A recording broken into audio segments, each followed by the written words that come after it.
Assalamualaikum warahmatullahi wabarakatuh. Halo teman-teman sekalian. Kali ini kami akan membagikan hasil diskusi kami pada topik 3 ruang kolaborasi pada mata kuliah perancangan pengembangan kurikulum. Saksikan ya.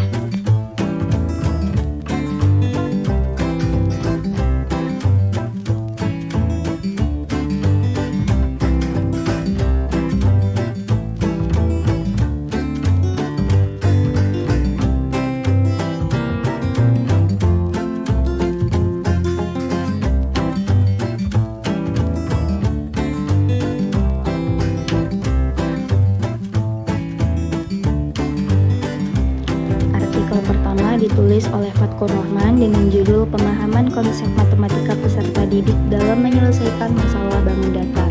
Artikel ini diterbitkan pada Jurnal Ilmiah Pendidikan Matematika volume 4 nomor 2 tahun 2016.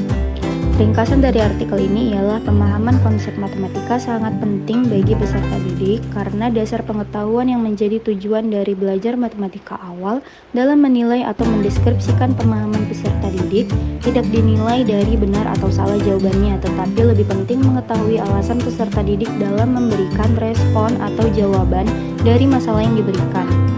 Sehingga belajar matematika di sekolah dasar tidak hanya diarahkan pada peningkatan kemampuan peserta didik dalam berhitung, tetapi juga diarahkan kepada peningkatan kemampuan peserta didik dalam pemecahan masalah atau problem solving. Untuk mengetahui pemahaman konsep matematika peserta didik, diberikan soal pemecahan masalah, yaitu soal bangun datar pada kelas 4 sekolah dasar. Dari hasil pembahasan yang dipaparkan, maka diperoleh kesimpulan bahwa penguasaan dan pemahaman konsep matematika peserta didik dalam memahami dan menyelesaikan permasalahan masih rendah kaitannya dengan soal non-rutin. Hal ini ditunjukkan dengan penyelesaian peserta didik yang masih bersifat prosedural. Dengan kata lain, peserta didik masih belum terbiasa atau kesulitan dengan soal non-rutin. Sehingga pemahaman konsep matematika peserta didik perlu ditingkatkan dan dikembangkan kaitannya dengan soal non-rutin. Karena soal-soal tersebut diyakini dapat memengaruhi pemahaman konsep matematika peserta didik. Dalam menanamkan pemahaman konsep kepada peserta didik harus menyesuaikan dengan kemampuan yang dimiliki oleh peserta didik. Selain itu, peserta didik diharapkan sering mengerjakan latihan soal dan dituntut keaktifannya dalam belajar di kelas. Selanjutnya pada artikel kedua yang ditulis oleh Risa Rahmania dan Wahidin Darwis yang berjudul Kontribusi Manipulatif Berbasis Aplikasi Terhadap Kemampuan Pemahaman Konsep Matematika Peserta Didik Anak Berkebutuhan Khusus atau ABK Tunarungu. Ringkasan artikel ialah kontribusi yang diberikan manipulatif berbasis aplikasi terhadap kemampuan pemahaman konsep matematika pada peserta didik ABK Tunarungu. Kontribusi yang diberikan dikategorikan dalam kategori rendah, sedang, dan tinggi. Pada indikator, mendefinisikan konsep secara tulisan, mengidentifikasi unsur-unsur suatu konsep, mengubah bentuk representasi ke bentuk lain, serta mengenal berbagai makna dan interpretasi konsep peserta didik tunarungu dikategorikan rendah yaitu sebesar 50%. Pada indikator mengaitkan suatu dengan hal lainnya dan menyadari proses yang dilakukan peserta didik tunarungu dikategorikan sedang yaitu sebesar 75%. Pada indikator mengidentifikasi contoh dan bukan contoh jaring-jaring kubus dan mempresentasikan konsep dalam bentuk model, diagram, dan simbol dikategorikan tinggi yaitu sebesar 100%. Artikel ketiga berjudul Permasalahan Pemahaman Konsep Peserta Didik pada Pelajaran Matematika kelas 3 semester 1. Penulis artikel Devi Prasasti dan kawan-kawan, tahun terbit 2020, dan penerbit artikel Jurnal Manajemen dan Ilmu Pendidikan.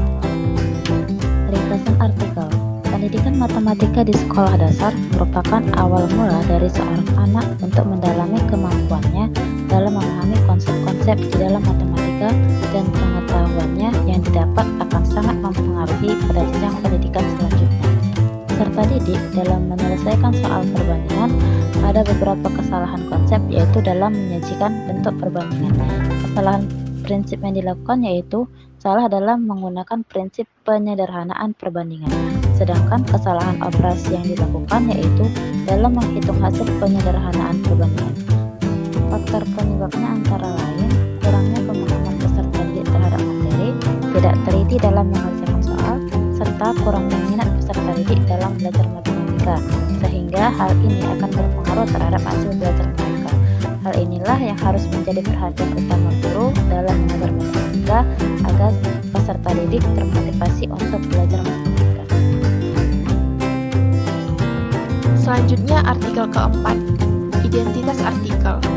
Judul artikel yaitu Studi Literasi Pemahaman Konsep Peserta Didik pada Pembelajaran Matematika.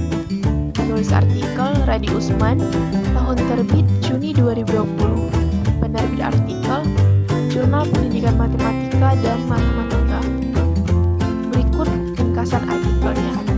Pemahaman konsep merupakan salah satu kompetensi yang harus dikuasai peserta didik dalam belajar matematika. Pemahaman terhadap konsep matematika diharapkan dapat membantu peserta didik dalam menghubungkan konsep secara bebas dan tepat untuk menyelesaikan masalah. Pemahaman konsep yang tepat harus diberikan sejak peserta didik berada pada sekolah dasar, karena pemahaman terhadap konsep dibutuhkan dalam memahami konsep pengetahuan pada jenjang selanjutnya. Selama ini, guru hanya menekankan pengetahuan matematika terhadap peserta didik, tetapi tidak melihat konsep yang dimiliki peserta didik. Guru hanya memandang matematika sebagai kumpulan pengetahuan yang tidak berubah untuk diajarkan dan dipelajari. Identitas jurnal. Judul artikel Peningkatan pemahaman konsep matematika siswa melalui penerapan model pembelajaran disertai penilaian portofolio. Penulis artikel Eldia Naba Patni, tahun terbit Jurnal 2018. Penerbit artikel yaitu Jurnal Pendidikan dan Pengembangan Matematika Indonesia yang ber-ISSN 261575454. Ringkasan dari artikel di mana data pemahaman konsep matematika siswa dikumpulkan menggunakan tes pemahaman konsep dan tanggapan siswa terhadap penerapan model pelajaran air serta penilaian portofolio dikumpulkan menggunakan angket. Data yang telah terkumpul selanjutnya dianalisis secara deskriptif. Hasil penelitian menunjukkan bahwa persentase ketuntasan nilai pemahaman konsep matematika siswa mengalami peningkatan dari siklus ke siklus, yakni 32% pada siklus pertama, 54% pada siklus kedua, dan 79% pada siklus ketiga. Peningkatan optimal terjadi pada siklus ketiga dengan persentase ketuntasan sebesar 79% dan rata-rata skor tanggapan siswa berada dalam kategori positif. Peningkatan optimal yang terjadi pada siklus ketiga karena guru menekankan pada 1. Memberikan motivasi dan dorongan pada siswa untuk aktif dalam pembelajaran. Yang kedua, memperbanyak latihan soal dengan memberikan latihan, kuis, dan tugas rumah untuk menerapkan konsep. Ketiga, memberi pertanyaan yang berkaitan dengan konsep lama yang telah dipelajari untuk mempermudah pemahaman konsep baru yang akan dipelajari. Dan yang terakhir yaitu keempat, penilaian portofolio yang dapat membantu siswa melakukan refleksi diri serta membantu guru memantau perkembangan siswa terkait pemahaman terhadap materi yang telah diberikan. Rangkuman hasil diskusi. Pemahaman konsep adalah suatu hal yang sangat penting yang dapat digunakan oleh siswa untuk memecahkan permasalahan matematika. Pemahaman konsep juga sangat dibutuhkan oleh siswa dalam menguasai berbagai bidang ilmu lain di luar matematika. Pemahaman terhadap konsep pelajaran matematika akan terjadi bila guru dan siswa harus terlibat langsung dalam kegiatan belajar di kelas, sehingga siswa tidak hanya mengingat pelajaran yang diberikan guru, dan sebaliknya guru tidak hanya sebagai pemberi pengetahuan kepada siswa. Selain itu, pemahaman konsep matematika juga akan membantu siswa dalam menyelesaikan masalah, baik itu masalah matematika itu sendiri ataupun masalah yang akan dihadapi kelak oleh siswa apabila sudah masuk ke dalam dunia kerja. Guru merupakan salah satu unsur yang sangat penting dalam usaha menanamkan pemahaman konsep terhadap peserta didik. Guru juga harus melakukan berbagai kegiatan dalam pembelajaran seperti membentuk kelompok, berdiskusi, serta memberi kesempatan kepada peserta didik untuk menulis secara individu. Peserta didik yang mampu menemukan konsep sendiri akan mampu memahami, menyimpan konsep dalam memori dalam jangka waktu yang lama, bahkan dapat menafsirkan materi pada pelajaran matematika. Contoh konkretnya adalah bagaimana peserta didik dapat menafsirkan pada mata pelajaran sebagai bukti bahwa mereka telah memahaminya ketika mereka mampu membaca grafik. Pada tahap menafsirkan, peserta didik mampu mengubah beberapa siklus dalam gambar ke dalam sebuah kalimat dan mampu mengartikan kalimat tersebut sebagai sebuah pemahaman. Pada tahap menafsirkan, peserta didik menemukan pola hubungan yang terjadi pada grafik, seperti contoh disajikannya gambar grafik histogram, poligon, dan ogive. Peserta didik akan menafsirkan dan menjelaskan isi dari grafik tersebut ke dalam bentuk kalimat. Baik, sekian pemaparan hasil diskusi kami mengenai topik 3 pada ruang kolaborasi. Apabila ada kesalahan dan kekurangan, mohon dimaafkan ya. Sekian, Assalamualaikum warahmatullahi wabarakatuh.